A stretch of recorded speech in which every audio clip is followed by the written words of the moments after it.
ನಟ ಕಿಚ್ಚ ಸುದೀಪ್ ಸದ್ಯ ತಮ್ಮ ಮುಂದಿನ ಸಿನಿಮಾದ ಪ್ರಚಾರದ ಕಾರ್ಯಗಳಲ್ಲಿ ನಿರತರಾಗಿದ್ದಾರೆ. ಮಾರ್ಕ್ ಅಬ್ಬರದ ಪ್ರಚಾರ ಶುರುವಾಗಿದ್ದು, ಕಾರ್ಯಕ್ರಮಗಳಲ್ಲಿ ಸುದೀಪ್ ಭಾಗಿಯಾಗುತ್ತಿದ್ದಾರೆ. ನಟ ಕಿಚ್ಚ ಸುದೀಪ್ ಅವರೆಂದರೆ ಪ್ರೀತಿಸುವ ಅಭಿಮಾನಿಗಳು ಸಾಕಷ್ಟಿದ್ದಾರೆ. ಅವರಿಗೆ ಸ್ವಲ್ಪ ನೋವಾದರೂ ಫ್ಯಾನ್ಸ್ ಕಣ್ಣೀರು ಹಾಕುತ್ತಾರೆ. ಇದೀಗ ಕಿಚ್ಚನಿಗೆ ಒಂದು ದೊಡ್ಡ ತೊಂದರೆಯಾಗಿದ್ದು ಫ್ಯಾನ್ಸ್ ಕಣ್ಣೀರು ಹಾಕುತ್ತಿದ್ದಾರೆ. ಹಾಗಾದರೆ ಸುದೀಪ್ ಅವರಿಗೆ ಆಗಿದ್ದೇನು ನೋಡೋಣ ಬನ್ನಿ.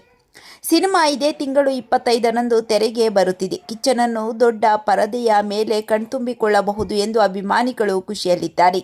ಪ್ರಚಾರದ ಕೆಲಸದ ಜೊತೆಗೆ ನಟ ಸುದೀಪ್ ಆರೋಗ್ಯ ಸಮಸ್ಯೆಯನ್ನು ಎದುರಿಸುತ್ತಿದ್ದಾರೆ. ಈ ವಿಚಾರವನ್ನು ಸ್ವತಃ ಸುದೀಪ್ ಬಹಿರಂಗಪಡಿಸಿದ್ದಾರೆ. ನಟ ಸುದೀಪ್ಗೆ ಕೆಲವು ದಿನಗಳ ಹಿಂದೆ ಮಂಡಿಗೆ ಗಾಯವಾಗಿದೆ. ಕಾಲಿಗೆ ಪೆಟ್ಟು ಬಿದ್ದಿರುವ ಕಾರಣಕ್ಕೆ ಸುದೀಪ್ ಹೆಚ್ಚಾಗಿ ಹೊರಗೆ ಎಲ್ಲೂ ಕಾಣಿಸಿಕೊಳ್ಳುತ್ತಿಲ್ಲ.